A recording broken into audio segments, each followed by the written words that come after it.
ассалому алайкум тамошобинони муҳтарам. Нашри навбати барномаи иттилоъоти ахборро аз телевизиони Тоҷикистон мустақиман манзуратон мегардонем. Дар студио Ишаи Сато. امروز در قصر ملت اساسگذاری صلح و وحدت ملی پیشوای ملت پرزیدنت جمهوری تاجیکستان محترم امامعلی رحمان، معاون رئیس دیوان وزیران ترکمنستان، وزیر کارهای خارجی این کشور رشید میردیف را که با مقصد اشتراک در فروم آسیای مرکزی جمهوری کره در تاجیکستان قرار دارد به حضور پذیرفتند. در رفت صحبت جانب‌ها نتیجه های سمیت 15 سران کشورهای اعضای سازمان همکاری اقتصادی در شهر اشخاباد ترکمنستان را محاکمه کردند. در آغاز ملاقات پرزیدنت مملکت محترم امامعلی رحمان تشکیل سطح بلند ملاقات سران دولت‌های اعضای سازمان همکاری اقتصادی را تاکید کرده به جانب ترکمنستان برای پذیرایی صمیمی و مهمان نوازی گرم بار دیگر اظهار سپاس نمودند. ضمن بررسی مسئله‌های مناسبت‌های دوجانبه دوستی و همکاری، ضرورت تطبیق پیگیرانه موافقه‌های قبلا حاصل شده و آمادگی همه‌جانبه به سفر جوابی رسمی پرزیدنت ترکمنستان محترم گوربانگولی بردیمحمدوف به تاجیکستان تاکید گردید. در هفته واخوری همچنین وضع فعلی مناسبت‌های همکاری دو کشور در چهارچوب تشکیلات و سازمان‌های بین‌المللی، اینچنین مسئله‌های مهم روزنامه بین‌المللی و منطقوی بررسی کرده شد. امروز اساسگذاری صلح و وحدت ملی پیشوای ملت پرزیدنت جمهوری تاجیکستان محترم امامعلی رحمان با قانون جمهوری تاجیکستان درباره بودجت دولتی جمهوری تاجیکستان برای سال 2022 امضا گذاشتند. در بودجت دولتی به ساحه‌های اجتماعی برتری داده شده، به این بخش‌ها قریب نصف مبلغ بودجت دولتی روانه شده است. چنین برتری به ساحه‌های اجتماعی از ماهیت اجتماعی سیاست پرزیدنت جمهوری تاجیکستان محترم امامعلی رحمان سرچشمه گرفته به حفظ همه‌جانبه اجتماعی خلق کشور و بهداشت زندگی آنها روانه شده است. متن قانون جمهوری تاجیکستان درباره بودجت دولتی جمهوری تاجیکستان برای سال 2022 در مطبوعات نشر کرده می شود. امروز سروزیر جمهوری تاجیکستان قاهر رسولزاده با معاون رئیس حکومت فدراسیای روسیه الکسی اویرچوک ملاقات نمود. ضمن واخوری جانب‌ها وضع جای داشته همکاری‌های تجارتی و اقتصادی تاجیکستان و روسیه و دورنمای آن را مورد تحلیل و بررسی قرار دادند. تاکید شد که فدراسیای روسیه یکی از شریکان اساسی جمهوری تاجیکستان به حساب رفته. در دایره سیاست دوربینانه پرزیدنت جمهوری تاجیکستان پیشوای ملت محترم امامعلی رحمان و پرزیدنت فدراسیای روسیه ولادیمیر پوتین همساله با تطبیق برنامه و استراتژی‌های دوجانبه همکاری‌ها در بخش‌های مهم رشد می‌یابند. در واخوری وسعت بخشیدن همکاری‌ها در ساحه‌های کلیدی از جمله کمپلکس انرژتیکی، صنعت، نقلیات، معارف و علم، اقتصادیات رقمی، بانکداری، گمرک، کشاورزی، سودای خارجی، جلب سرمایه روسیه به اقتصادیات تاجیکستان از سمت‌های افضلیتناک ارزیابی گردید. ادامه اخبار. عالم معاصر با وجود این همه پیشرفت و انکشاف خود از پدیده‌های منفی و تهدیدهای خرابی آور خالی نیست. یکی از تهدیدهایی که به جامعه تاثیر منفی می‌رساند گردش غیرقانونی مواد نشه‌آور میباشد. کارمندان اگنتی نظارت مواد نشه‌آور نزد پرزیدنت جمهوری تاجیکستان باز یک حالت قاچاق مواد نشه‌دار و انتقال آن را در شهر کولابی ولایت ختلان به مقدار مخصوصاً کلان آشکار نمودند. گزارش همکاران ما در این سمت. تحلیل‌ها نشان می‌دهند که معاملات غیرقانونی مواد نشه‌آور به یکی از مشکلات جدی جهانی تبدیل یافته به پایه‌های اجتماعی و اقتصادی و سلامتی جامعه تهدید می‌نماید. علاوه بر این، گردش غیرقانونی مواد نشه‌آور زمینه مساعد برای انجام دیگر جنایت‌ها بوده باعث نگرانی و اضطراب بشریت گردیده است. کارمندان اگنتی نظارت مواد نشه‌آور نزد پرزیدنت جمهوری تاجیکستان در این سمت برای از بین بردن عامل‌های به نشأه‌مندی و نشه‌جلبی مساعدت کننده پیوسته چاره‌های دخلدار را راه‌اندازی می‌نمایند. چنانچه سنه 16 نوامبر سال 2021 از طرف کارمندان اگنتی هنگام گذرانیدن چاره‌های اپراتیوی جستجویی در حدود شهر کولابی ولایت ختلان باز یک حالت انتقال و خرید و فروش غیرقانونی مواد نشه‌دار با مقدار مخصوصاً کلان آشکار کرده شد. با این جنایت شهروند صدیقوف رستم مصادیقویچ استقامت کننده ناحیه شمس‌الدین شاهین دهه یال دست داشته мавсуф мехостааст маводи мухаддирро ба ҷои муайян барои ба даст овардани фоидаи муфт бурда расонад. ҳангоми кофтукови шахсӣ аз дохили воситаи нақлиёте ки Сидиқов Рустам маводи нашоаварро интиқол медод, як адад халтаи полиэтилении рангаш сафед ки дар дохилаш як халтаи дигари рангаш кабуд ки бо навиштаҷоти тангим иборат аз 10 адад бастаҳои селофании маводҳои хамирмонанди ҷигари ранги бӯи махсус дошта мавҷуд буд ёфта гирифта шуд. мувофиқи маълумотномаи шуъбаи экспертизаи суддии агентӣ, маводҳои ёфташуда воситаи нашадори навъи афюн буда вазни холиси он 9 килограмму 855 граммро ташкил намудааст. муайян карда шуд ки Сидиқов Рустам воситаи нашадори навъи афюнро ба мақсади хариду фурӯши ғайриқонунӣ соҳиб шудааст. ҳамин тариқ нисбати шаҳрванд Сидиқов Рустам Масодиқович با ماده 200 قسم 3 کادکس جنایتی جمهوری تاجیکستان پرونده جنایتی آغاز کرده شده. تفتیشات پیشکی ادامه دارد.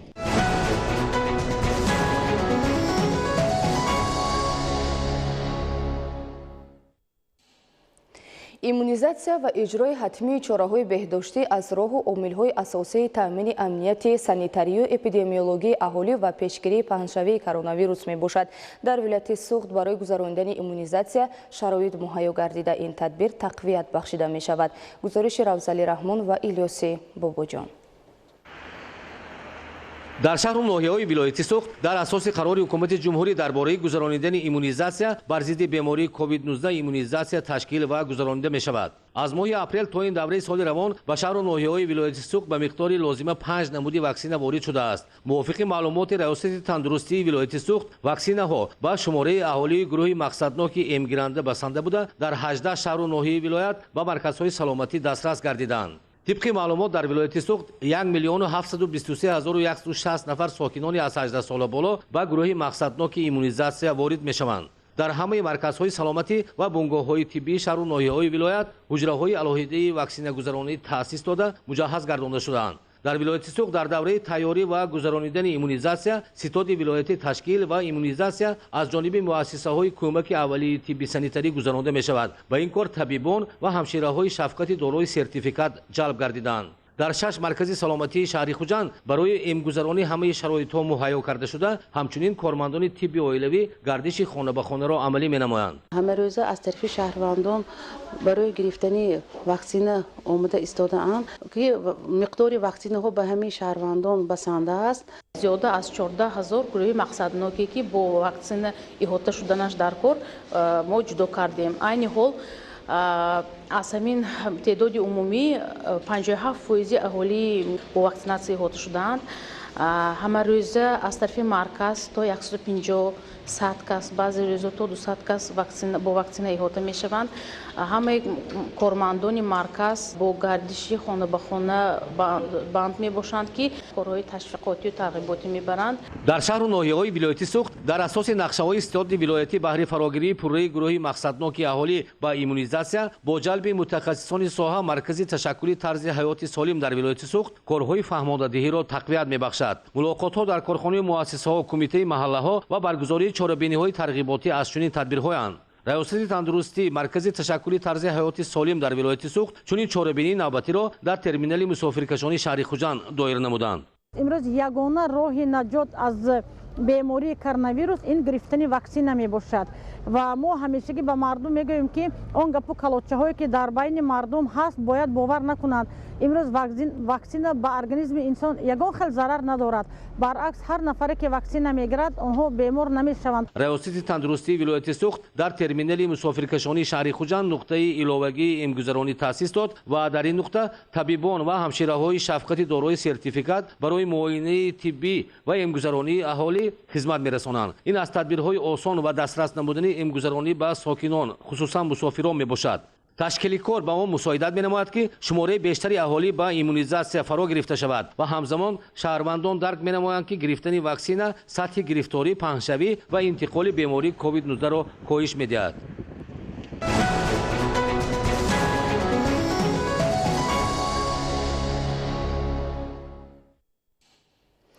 риояи қоидаҳои махсуси ниҳолшинонӣ ва аз рӯи тавсеяи мутахассисон амал намудан имкон медиҳад ки ниҳоли дарахтони шинонидашуда хуб нашъунамо ёбад ва ин омил дар боз ҳам зебову сарсабз гардидани муҳити атроф замина фароҳам оварад.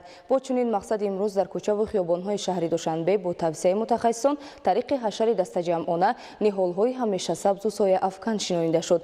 гузориши ҳамкоронамон. бо мақсади сарсабзу хуррам намудани кӯчаву хиёбонҳо ва шинонидани ниҳоли дарахтони ороишиву сояафкан дар мавсими имсола дар шаҳри Душанбе аз ҷониби масъулин ва аҳолӣ тадбирҳои зарурӣ амалӣ карда мешаванд.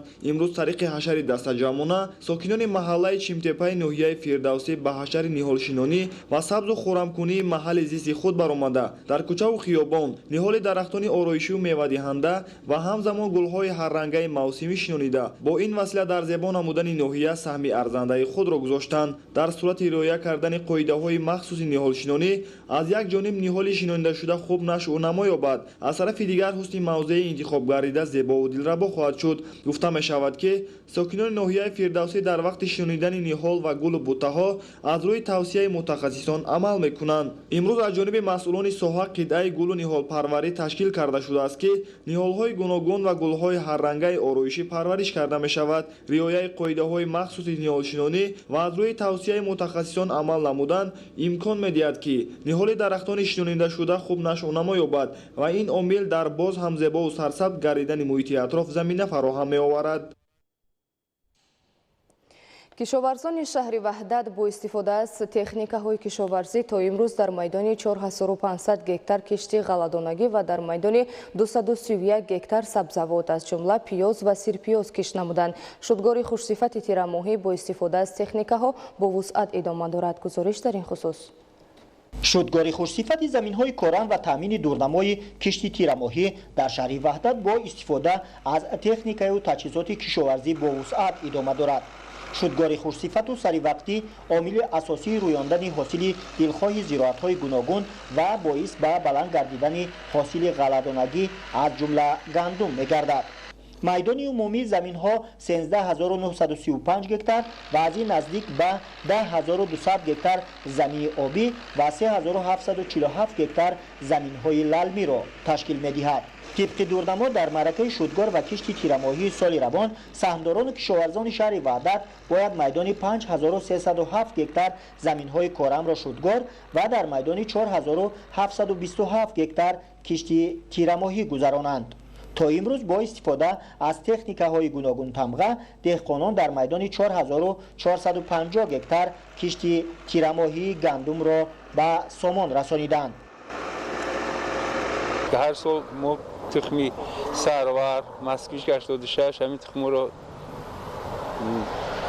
кишт мекардем. имсол орем шуда мо тухми антанин Ӯзбекистон оварда мо ин сол кишти тирамоҳиро гузарондем. аҳли заҳмати хоҷагиҳои кишоварзии шаҳри Ваҳдат дар маъракаи кишти тирамоҳӣ дар баробари кишти навъҳои аълосифату ба иқлим тобовари ғалладонагӣ аз ҷумла гандум мақсад доранд ки дар майдони 202 гектар пиёзи бехӣ, 17 гектар пиёзи тухмӣ ва дар майдони 24 гектар сирпиёз кишт намоянд. иттилоъ дода шуд ки то имрӯз саҳмдорону хоҷагидорон дурнамои кишти ин навъи зироатҳоро 100% иҷро намуданд. ҳоло мо кишти тирамоҳиро дар хоҷагӣ қариб ки ба итмом расонда истодаем. аз назар ба солҳои оянда, солҳои пешин хеле кишти тирамоҳӣ бо сифати хуб дар замин мо тухмиро киш кардем. раёсати кишоварзии шаҳр ва саҳмдорону хоҷагидорони шаҳри Ваҳдат шудгор ва кишти тирамоҳиро омили асосии фаровонҳосилӣ ва заминагузорӣ барои соли оянда арзёбӣ намуда мақсад доранд ки бо рӯёндани ҳосили дилхоҳи ғалладонагӣ, сабзавоту полезӣ дар таъмини барномаи амнияти озуқавории мамлакат саҳми арзанда гузоранд. Маҳмадалӣ Абдукарим, Шукруллои Нурулло, Ваҳдат ахбор. бинандагони гиромӣ, нашри навбатии барномаи иттилоъоти ахбор ба анҷом расид. хайр, саломату сарбаланд ва бо барномаҳои телевизионӣ Тоҷикистон бимонед.